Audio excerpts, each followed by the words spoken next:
Class 11th आज हम बात करेंगे कोवलेंट बॉन्ड की। ठीक है, कि कोवलेंट बॉन्ड किसे कहते हैं, कैसे बनता है, वो कौन कौन सी कंडीशन होती है कोवलेंट बॉन्ड के लिए, एट्सेट्रा। देखिए, कोवलेंट बॉन्ड क्या होता है। कोवलेंट बॉन्ड दो या दो से अधिक एटमों के बीच इलेक्ट्रॉनों की शेयरिंग के द्वारा जो बॉन्ड बनता है उसको हम कहते हैं कोवलेंट बॉन्ड। ठीक है, तो बॉन्ड बिटवीन टू और more atom by sharing of two और मोर इलेक्ट्रॉन, वन और मोर इलेक्ट्रॉन। दो एटमों के बीच आपका इलेक्ट्रॉनों की शेयरिंग के द्वारा जो बॉन्ड बनता है उसको हम कहते हैं कोवलेंट बॉन्ड। ठीक है, sharing of electron between two और more atom, sharing of electron between two और more atom known as covalent bond. For example देखिए, आपका जैसे आपका ये हाइड्रोजन है, ठीक है, ये आपका हाइड्रोजन है। इस हाइड्रोजन के पास आपका एक इलेक्ट्रॉन है, ठीक है। तो अब इसको अपने आप को स्टेबल करने के लिए कम से कम एक इलेक्ट्रॉन और चाहिए, दो इलेक्ट्रॉन चाहिए। तो दो इलेक्ट्रॉन चाहिए, तो ये अपने आप को कैसे स्टेबल करेगा, ये अपने आप को स्टेबल करेगा जब उसको एक इलेक्ट्रॉन मिल जाएगा। तो ये क्या करेगा, दूसरे हाइड्रोजन के एक इलेक्ट्रॉन के साथ शेयरिंग कर लेगा। ठीक है, ऐसे शेयरिंग कर दिया तो इस हाइड्रोजन के दो इलेक्ट्रॉन हो गए। देन इसने भी शेयरिंग कर दिया तो इसके भी दो इलेक्ट्रॉन हो गए। तो आपका यहाँ पे दोनों हाइड्रोजन H2 मॉलिक्यूल के बीच क्या होगी, शेयरिंग होगी दोनों हाइड्रोजन एटम के बीच एक एक इलेक्ट्रॉनों की। और आपका यहाँ पे क्या बन गया, H सिंगल बॉन्ड H बन गया। तो इसको हम कहते हैं कोवलेंट बॉन्ड। जैसे दूसरा एग्जांपल देखिए, दूसरा एग्जांपल आपका मैथिन में देखते हैं। मैथिन CH4 में देखिए, आपका कार्बन के आउटर मोस्ट शेल में 4 इलेक्ट्रॉन होते हैं, 1 2 3 4, ये 4 इलेक्ट्रॉन कार्बन के वैलेंसी शेल में होते हैं। ठीक है, अब इसको अपना ऑक्टेट पूरा करने के लिए कितने इलेक्ट्रॉन चाहिए, 4 और चाहिए। ऑक्टेट पूरा होने के लिए 8 इलेक्ट्रॉन चाहिए, अपने आप को स्टेबल करने के लिए 8 इलेक्ट्रॉन चाहिए। तो ये देखो आपको क्या करेगा, 4 हाइड्रोजन के साथ हाइड्रोजन को भी अपने आप को स्टेबल होने के लिए 2 इलेक्ट्रॉन चाहिए होते हैं। हाइड्रोजन के पास केवल एक ही इलेक्ट्रॉन होता है, तो ये क्या करेगा, आपका हाइड्रोजन के साथ शेयरिंग कर देगा। और हाइड्रोजन के साथ शेयरिंग कर देगा तो ये आपकी शेयरिंग होगी एक एक इलेक्ट्रॉन की, है एक एक इलेक्ट्रॉनों की शेयरिंग आपकी कार्बन की हाइड्रोजन के साथ हो गई। और फिर उसके बाद क्या किया, कार्बन ने प्रत्येक हाइड्रोजन से एक एक इलेक्ट्रॉन भी गेन कर लिया। तो यहाँ पे दोनों ने शेयरिंग कर दिया आपकी, कार्बन ने हाइड्रोजन के साथ शेयरिंग की और हाइड्रोजन ने कार्बन के साथ शेयरिंग की, और दोनों ने ही अपने आप को स्टेबलाइज्ड कर दिया। आपका स्ट्रक्चर कैसे बन जाएगा, स्ट्रक्चर आपका ये बन जाएगा। तो इसको कोवलेंट बॉन्ड कहते हैं। ठीक है, तो आपका इलेक्ट्रॉनों की शेयरिंग के द्वारा जो बॉन्ड बनता है उसको कोवलेंट बॉन्ड कहते हैं। अब जो आपका जो इलेक्ट्रॉनों की शेयरिंग होती है, नॉर्मली आपको हम कहते हैं कि आप सिंगल बॉन्ड, डबल बॉन्ड और ट्रिपल बॉन्ड। नॉर्मली आपका जो बॉन्ड होते हैं 3 टाइप के होते हैं, single bond, double bond, triple bond. यानी कि आपका या तो एक एक इलेक्ट्रॉनों की शेयरिंग होगी, या दो दो इलेक्ट्रॉनों की शेयरिंग होगी, या तीन तीन इलेक्ट्रॉनों की शेयरिंग होगी। तो सिंगल बॉन्ड, डबल बॉन्ड और ट्रिपल बॉन्ड बनेगा। यहाँ पे जो दो स्ट्रक्चर मैंने आपको दिखाया ये सिंगल बॉन्ड के थे। डबल बॉन्ड में देखिए, आपका दो दो इलेक्ट्रॉनों की जहाँ पे शेयरिंग होगी उसको डबल बॉन्ड कहेंगे। जैसे आपका ये CO2 में देखिए, ये C है, कार्बन है, कार्बन के आउटर मोस्ट शेल में 4 इलेक्ट्रॉन होंगे, 2 इलेक्ट्रॉन इधर, देन 2 इलेक्ट्रॉन इधर। और ऑक्सीजन के आउटर मोस्ट शेल में आपके 6 इलेक्ट्रॉन होंगे, आपके 1 2 3 4 5 6। और यहाँ पे भी आपका ऑक्सीजन का 1 2 3 4 और 5 6। ठीक है, अब ऑक्सीजन क्या करेगा, देखो ऑक्सीजन कार्बन से 2 इलेक्ट्रॉन गेन कर लेगा, अपने आप को स्टेबलाइज कर देगा। ऐसे ही यहाँ वाला ऑक्सीजन भी इस कार्बन के से 2 इलेक्ट्रॉन ले लेगा और अपने आप को स्टेबलाइज कर देगा। अब कार्बन क्या करेगा, कार्बन ने ऑक्सीजन की हेल्प की थी, ऑक्सीजन को शेयरिंग करने में हेल्प की थी, ऑक्सीजन को 2 इलेक्ट्रॉन दिए थे। तो अब कार्बन भी ऑक्सीजन से 2 इलेक्ट्रॉन ले लेगा इधर से। तो आपका हो क्या जाएगा, देखो आपका दो दो इलेक्ट्रॉनों का शेयरिंग हो गया। यहाँ पे कार्बन ने इस ऑक्सीजन के साथ 2 इलेक्ट्रॉन की शेयरिंग की और इस ऑक्सीजन के साथ भी आपका 2 इलेक्ट्रॉनों की शेयरिंग की। तो यहाँ पे आपका डबल बॉन्ड हो गया। ठीक है, ऐसे ही आपका ट्रिपल बॉन्ड के केस में देखिए, ट्रिपल बॉन्ड में आपको देखो, जैसे हम क्या कहते हैं N2 मॉलिक्यूल का बात करते हैं, नाइट्रोजन मॉलिक्यूल, नाइट्रोजन गैस के बारे में बात करते हैं। तो यहाँ पे देखिए, नाइट्रोजन के आउटर मोस्ट शेल में 3 इलेक्ट्रॉन होता है, आउटर मोस्ट शेल में 5 इलेक्ट्रॉन होता है, 3 नहीं 5 होता है। तो 5 इलेक्ट्रॉन नाइट्रोजन के आउटर मोस्ट शेल में होता है, और नाइट्रोजन को अपना ऑक्टेट पूरा करने के लिए कितने इलेक्ट्रॉन की जरूरत चाहिए है होती है, 3 की और जरूरत होती है। तो नाइट्रोजन क्या करेगा आपका, ये अदर नाइट्रोजन से आपका ये 3 इलेक्ट्रॉन गेन कर लेगा, और ये वाला नाइट्रोजन इस नाइट्रोजन 3 इलेक्ट्रॉन गेन कर लेगा। तो दोनों ही आपस में शेयरिंग कर लेंगे 3-3 इलेक्ट्रॉनों की, और आपका क्या बन जाएगा, N ट्रिपल बॉन्ड N बन जाएगा। ठीक है, तो ये आपका कोवलेंट बॉन्ड है। तो कोवलेंट बॉन्ड आपका 2 या 2 से अधिक एटमों के बीच इलेक्ट्रॉनों की शेयरिंग के द्वारा जो बॉन्ड बनता है उसको हम क्या कहते हैं, कोवलेंट बॉन्ड कहते हैं। आपने हाई स्कूल में भी ये पढ़ा होगा। अब हम बात करते हैं, ये बात करते हैं कि आपका कोवलेंट बॉन्ड किस पे डिपेंड करता है, वो कौन कौन सी कंडीशन है जो कोवलेंट बॉन्ड के लिए नेसेसरी होती है। फैक्टर अफेक्टिंग कोवलेंट बॉन्ड, ठीक है, कोवलेंट बॉन्ड के लिए कौन कौन सी कंडीशन नेसेसरी है, किसमें आपका कोवलेंट बॉन्ड पाया जाएगा, कोवलेंट बॉन्ड किस पे आपका डिपेंड करता है। ठीक है, अब तक जितने भी आपने एग्जाम्पल देखे इसमें कहीं पे भी आपने कोई भी आपका मेटल नहीं देखा। ठीक है, मेटल के बीच अभी आपने नहीं देखा। देखिए कोवलेंट बॉन्ड में आपको क्या होता है, देखो कोवलेंट बॉन्ड किस पे डिपेंड करता है, factor affecting, factor affecting, factor affecting, factor affecting covalent bond किस पे डिपेंड करता है। तो कोवलेंट बॉन्ड के लिए कौन कौन सी कंडीशन नेसेसरी है उसको देखें।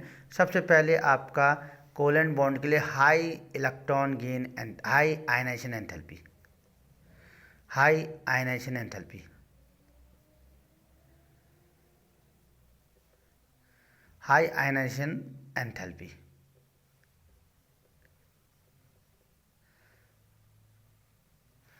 एंथैल्पी आपकी क्या होनी चाहिए, हाई आयनाइजेशन एंथैल्पी होनी चाहिए, हाई आयनाइजेशन एंथैल्पी होनी चाहिए आपका कोवलेंट बॉन्ड के लिए। ठीक है, यानी कि आपका देखो कोवलेंट बॉन्ड उन 2 एटमों के बीच बनेगा जिनके आयनाइजेशन एंथैल्पी क्या हो, हाई हो। आयनाइजेशन एंथैल्पी हाई हो कहने का मतलब जो आपका आसानी से इलेक्ट्रॉन लूज न कर पाए, जो आसानी से इलेक्ट्रॉन रिलीज न कर पाए, जिनके जिनके आउटर मोस्ट शेल से या वैलेंसी शेल से इजीली इलेक्ट्रॉन रिलीज न हो पाए, तो उनमें क्या कहते हैं आपका कोवलेंट बॉन्ड बनने की पॉसिबिलिटी रहती है। तो कोवलेंट बॉन्ड डिपेंड करता है हाई आयनाइजेशन एंथैल्पी पे, कि आपका जो एटम आपका कोवलेंट बॉन्ड प्रोड्यूस कर रहे हैं उनके एटमों की उनकी आयनाइजेशन एंथैल्पी क्या होनी चाहिए, हाई होनी चाहिए, ताकि वो इजीली इलेक्ट्रॉन रिलीज न कर पाए। दूसरा आपका देखिए equal electron gain enthalpy, equal electron gain enthalpy,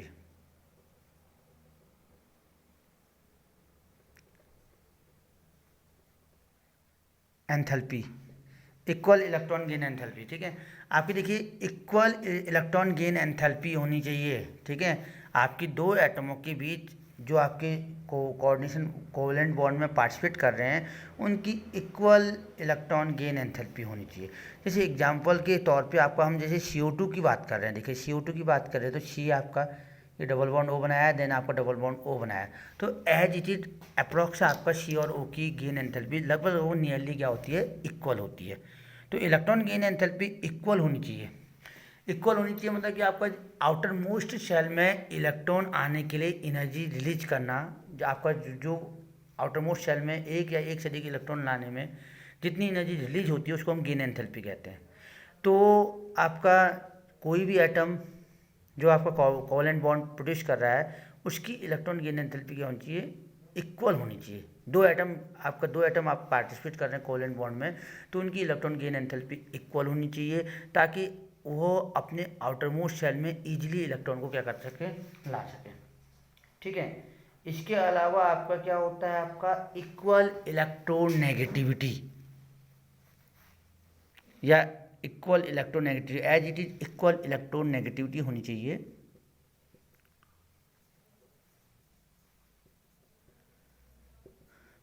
देखिए कोवलेंट बॉन्ड तब बनता है जब 2 एटमों के बीच लगभग इक्वल इलेक्ट्रोनेगेटिविटी हो या इलेक्ट्रोनेगेटिविटी का डिफरेंस बहुत कम हो। इलेक्ट्रोनेगेटिविटी का डिफरेंस बहुत कम होगा तभी आपका कोवलेंट बॉन्ड प्रोड्यूस होगा। अगर इलेक्ट्रोनेगेटिविटी का डिफरेंस बहुत ज़्यादा है तो उस केस में आपका आयनिक बॉन्ड बनता है। जैसे आपका देखिए, जैसे हम क्या कह रहे हैं, देखो आपका जैसे आपका हम कह रहे हैं, जैसे CO2 की बात करते हैं, तो CO2 की बात करते हैं, C double bond O then double bond O, तो इन दोनों के बीच आपका इलेक्ट्रोनेगेटिविटी का डिफरेंस लगभग सेम होगा, या इलेक्ट्रोनेगेटिविटी का जो डिफरेंस होगा वो आपका बहुत कम होगा। तो लगभग आपका इलेक्ट्रोनेगेटिविटी का डिफरेंस कम होगा तो क्या कहते हैं, ये कोवेलेंट बॉन्ड बनाएगा। अगर इलेक्ट्रोनेगेटिविटी का डिफरेंस ज़्यादा है तो कोवेलेंट बॉन्ड प्रोड्यूस नहीं करेगा। जैसे कि आपका देखो NaCl में है, NaCl में क्या होता है, आपका इलेक्ट्रोनेगेटिविटी का डिफरेंस बहुत अधिक हो जाता है। बहुत अधिक कैसे हो जाता है, देखिए आपका Na इलेक्ट्रो पॉजिटिव है और Cl क्या है, इलेक्ट्रो नेगेटिव है।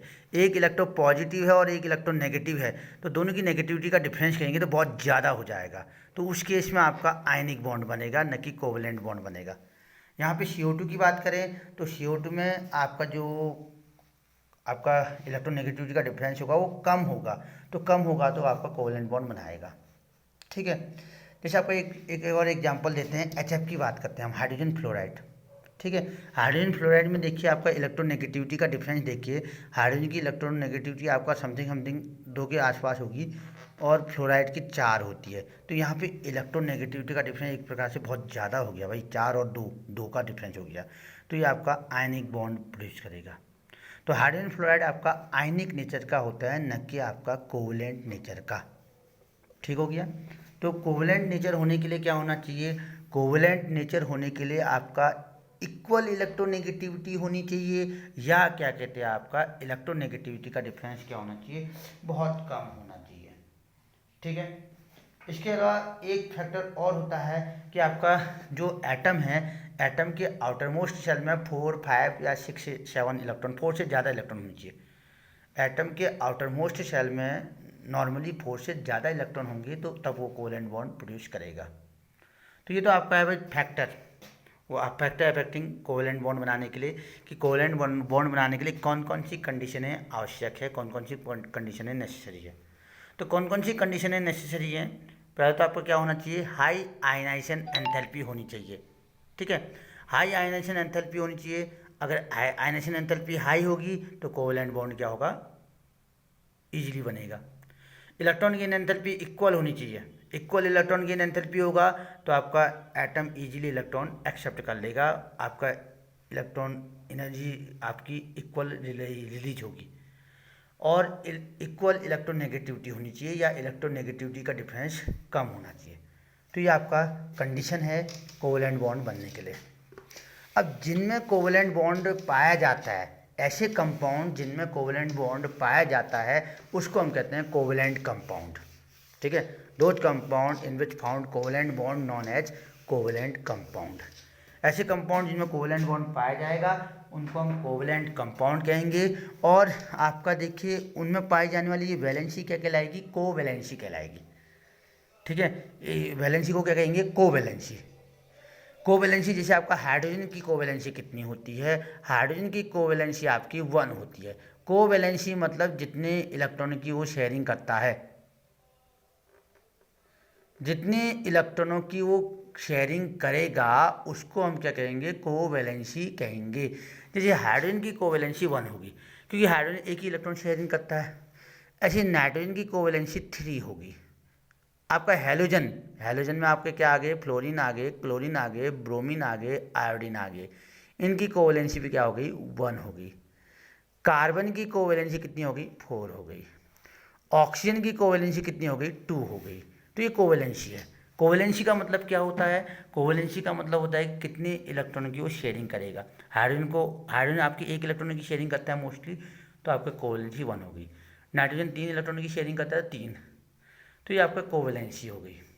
क्लियर है, तो ये तो आपका हो गया कोवैलेंट बॉन्ड। अब दोनों में क्या डिफरेंस होता है, आयनिक बॉन्ड और कोवैलेंट बॉन्ड में क्या डिफरेंस होता है उसको देखें। कल हमने आयनिक बॉन्ड की बात की थी, आयनिक बॉन्ड और देन आपका कोवैलेंट बॉन्ड, डिफरेंस क्या होता है। आयनिक बॉन्ड और कोवैलेंट बॉन्ड में क्या डिफरेंस है।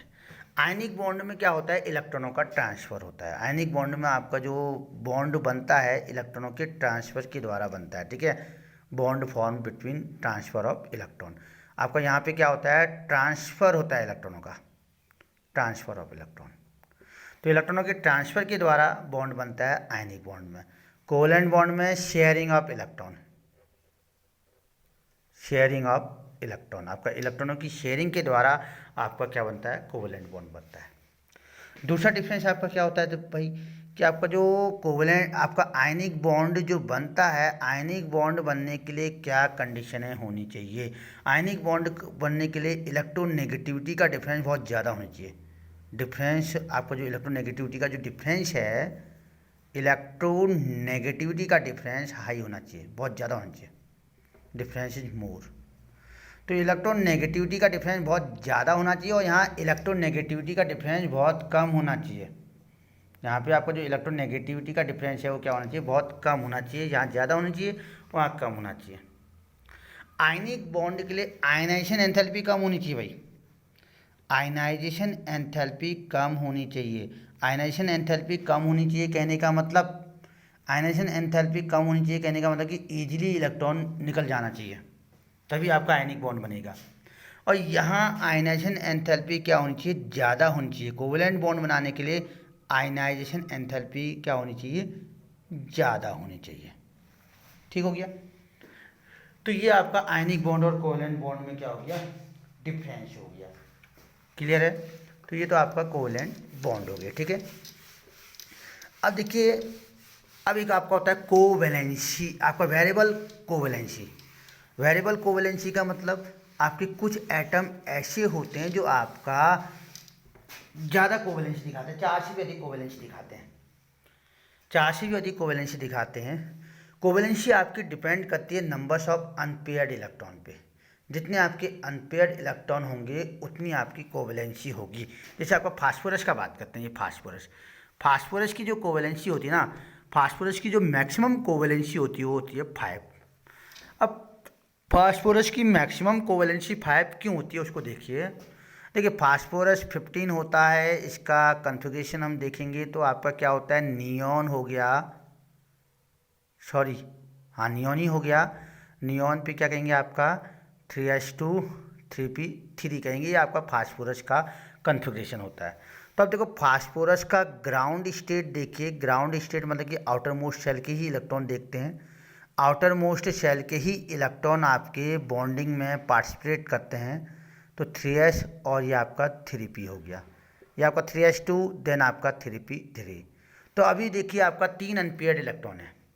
अभी फास्फोरस के पास ग्राउंड स्टेट की बात करें तो फास्फोरस की ग्राउंड स्टेट में अभी 3 अनपेयर्ड इलेक्ट्रॉन हैं। तो फास्फोरस की कोवैलेंसी इस कंडीशन में, इस कंडीशन में जो आपकी कोवैलेंसी होगी फास्फोरस की वो कितनी हो जाएगी, 3 हो जाएगी। बट अब यहाँ देखिए आपका फास्फोरस के पास वैकेंट डी ऑर्बिटल भी होता है, फास्फोरस के पास वैकेंट डी ऑर्बिटल भी होता है, 3d वैकेंट डी ऑर्बिटल। तो फास्फोरस के बाद वैकेंट डी ऑर्बिटल होता है, तो जब फास्फोरस आपका एक्साइटेड स्टेट में आएगा या ऑक्सीडाइज स्टेट में आएगा तो क्या हो जाएगा, जो आपका ये 3s का इलेक्ट्रॉन है ना, एक्साइटेड स्टेट में आपका ये वैकेंट डी ऑर्बिटल में इंटर्ड कर जाएगा। तो वैकेंट डी ऑर्बिटल में इंटर्ड कर जाएगा तो आपकी कोवैलेंसी कितनी हो जाएगी ये देखिए।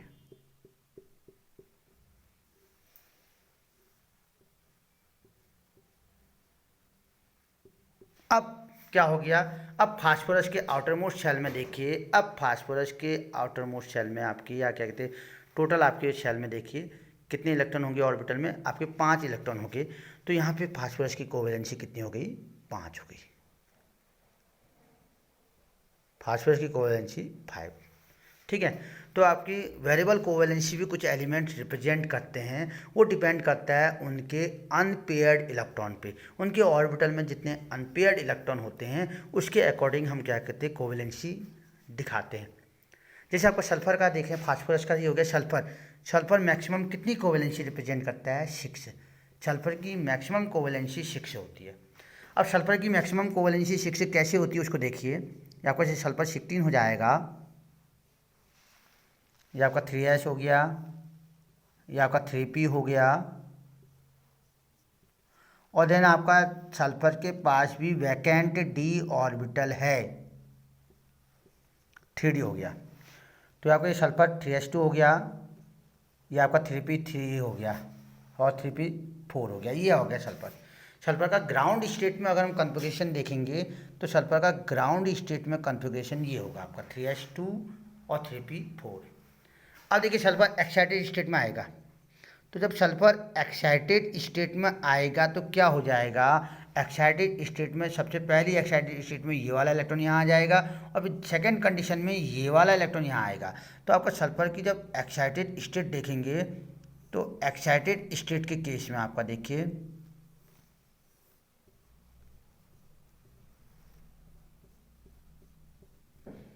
पहले तो ये होगा आपका एक इलेक्ट्रॉन इंटर्ड होगा, तो उस कंडीशन में कितनी होगी, 2 2 4 1 5 कोवेलेंसी हो जाएगी, और फिर दूसरा इलेक्ट्रॉन भी आएगा तो 6। तो सल्फर आपका मैक्सिमम कितनी कोवेलेंसी रिप्रेजेंट करेगा, मैक्सिमम आपकी 6 कोवेलेंसी रिप्रेजेंट करेगा।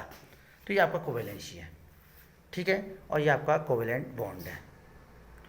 तो आज के लिए इतना ही, कल हम आपका कोऑर्डिनेशन बॉन्ड के बारे में बात करेंगे।